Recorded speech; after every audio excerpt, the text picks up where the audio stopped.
पूरे 1 साल के लीप के बाद हमें दिखाया जाएगा कि शगुन पूरी तरह से बदल चुकी है, उसकी रहन-सहन और वो जब देखो तब किटी पार्टी करती रहती है और पीहू पे कम ध्यान और अपने खुद पर ज़्यादा ध्यान देने लगी है।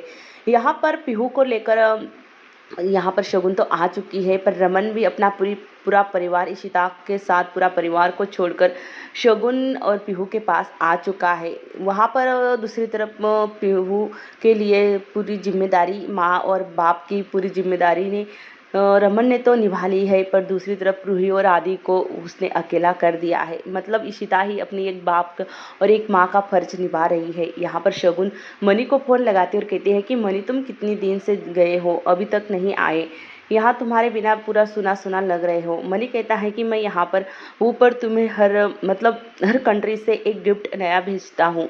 तभी यहाँ पर दिल्ली का सीन दिखाया गया है। यहाँ पर फादर्स डे होता है, तभी यहाँ पर रूही और आदि दोनों कह रहे होते हैं कि हमारे पापा जो है वो काफ़ी खूबी से हमारी जिम्मेदारियां उठाता है और हम आज हमारे पापा से आप सबको मिलवाने वाले हैं। तभी इशिता एकदम से चौंक जाती है और सोचती है कि रमन 1 साल से हमें छोड़कर चला गया है हांगकांग, और ये रूही और आदि किसकी बात कर रहे हैं। तभी आदि कहता है कि हाँ, हमारे जो पापा है वो बहुत बड़े, मतलब उनसे हमने बहुत कुछ सीखा है और बहुत प्यार देते हैं वो हमें। हमें किसी चीज़ की ज़रूरत, मतलब किसी की महसूस भी नहीं होने देते हैं। तभी यहाँ पर आदि इशिता की तरफ देखता है और कहता है कि देखो हमारे पापा आ गए हैं। हमारी इशी माँ ही हमारे पापा है और हमारी माँ भी है, क्योंकि हम बहुत अच्छे से जानते हैं कि हमारे पापा हमें छोड़कर चले गए हैं 1 साल से। उन्होंने अभी तक एक कॉल तक नहीं किया, ये जानने की कोशिश भी नहीं की कि उनके बच्चे कैसे हैं, बीबी कैसी है, उनके माता-पिता कैसे हैं। पर हमारी इसी माँ ने एक बाप का फ़र्ज़ बहुत अच्छे से निभाया है और एक माँ का भी। तो आज फादर्स डे पे हम अपनी इसी माँ को विश करना चाहते हैं, उन्हें यहाँ पर बुलाना चाहते हैं। ये सुनकर इशिता का दिल मतलब आँसू से भर आता है, उसकी आंखें आंसुओं से भर आती है और वो काफ़ी, मतलब खुद को काफ़ी संभालती हैं, क्योंकि वो नहीं चाहती कि सबके सामने वो रोए, किसी को अपने आंसू दिखाए।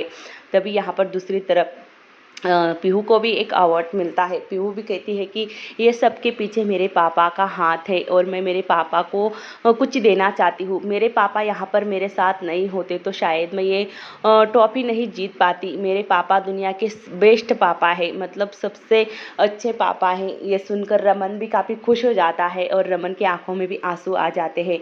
यहाँ पर रमन घर पर आता है और इशिता को किसी ने बुके भेजा होता है। इशिता ये सब कुछ छुपाना चाहती है, पर सबके सब पूछते हैं कि इशिता, तुम्हें ये बुके और तुम्हारी पसंद किसी और को कैसे पता है कि तुम्हें कोई बुके भेजता है। तभी रमन के पापा यहाँ पर आकर बात संभाल लेते हैं और कहते हैं कि रमन नहीं हुआ तो क्या हुआ, मेरी बेटी है इशिता, तो मैं तो उसे बुके भेज सकता हूँ ना। वही दूसरी तरफ रमन अपने मोबाइल में सबकी तस्वीरें देखता है, अपनी शादी के वीडियो देखता है और काफ़ी मतलब याद करने लगता है। इशिता और रूही आदि सबको याद करने लगता है। कहता है कि वहाँ पर होता तो कितना अच्छा होता।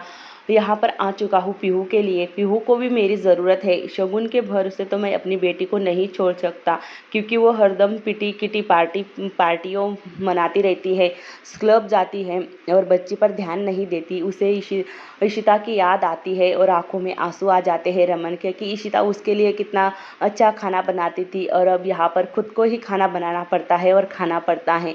रमन भी, मतलब इशिता में अभी भी प्यार करता है। वही दूसरी तरफ कोई यहाँ पर रमन सोचता है कि कैसी होगी इशिता।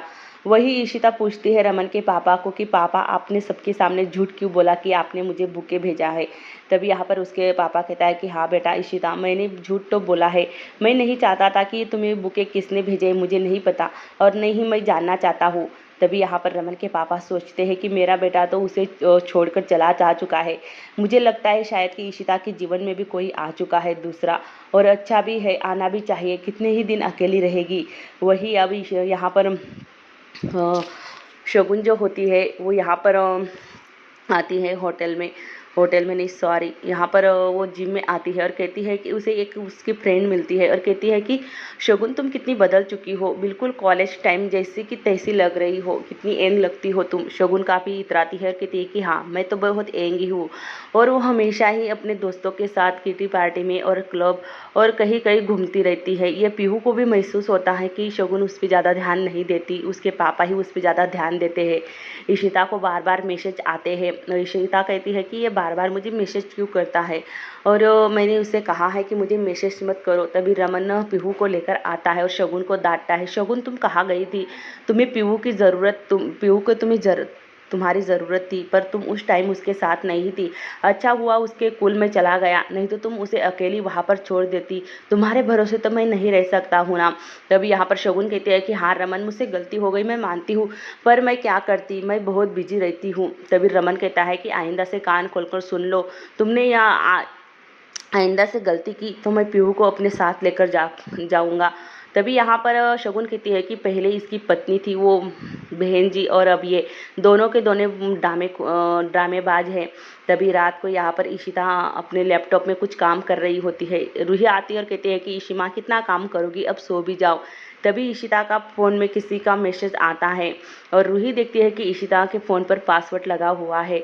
रूही कहती है कि इशिमा आपके फ़ोन पर तो पहले पासवर्ड नहीं था और अचानक से आपने पासवर्ड कैसे रख लिया। इशिता कहती है कि रूही तुम्हारे फ़ोन पर भी तो पासवर्ड है ना, पहले नहीं था, मैं अब मैंने लगा लिया है, अब क्या कर सकती हूँ, ऐसे ही लगा लिया है। रूही को कुछ शौक होता है कि इतनी रात को इशिमा को कौन मैसेज भेज सकता है, और वो भी बार बार मैसेज भेज रहा है।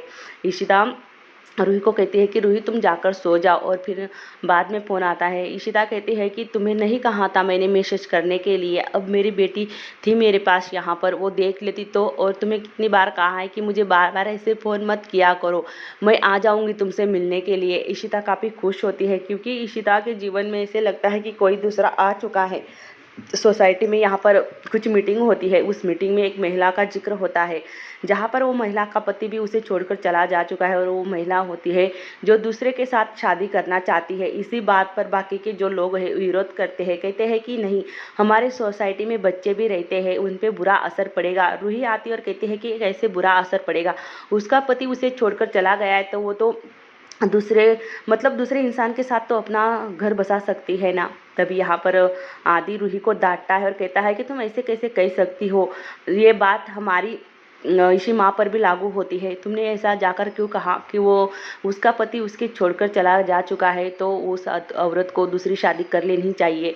तभी यहाँ पर रूही कहती है कि इसमें मैंने गलत तो कुछ नहीं कहा है ना, पापा तो इसी माँ को छोड़कर चले गए ना। हाँ, कोई आ भी जाता है इसी माँ के जीवन में तो वो अपनी शादी कर सकती है, दूसरी किसी के साथ अपना घर बसा सकती है। आदि कहता है कि नहीं, हमारी इसी माँ हमें छोड़कर कभी नहीं जाएगी, तुम ये बात आइंदा से मत कहना। तभी इशिता किसी से मिलने आती है कैफे में और वो उसे गिफ्ट देता है, कोई लड़का होता है उसे गिफ्ट देता है, उसका चेहरा तो नहीं दिखाया गया है पर वो इशिता को गिफ्ट देता है, एक हार होता है। इशिता को काफ़ी पसंद आता है, इशिता कहती है कि इतना महंगा गिफ्ट मेरे लिए और क्यों लाए हो तुम, और तुम्हें कितनी बार कहा है कि मुझे मैसेज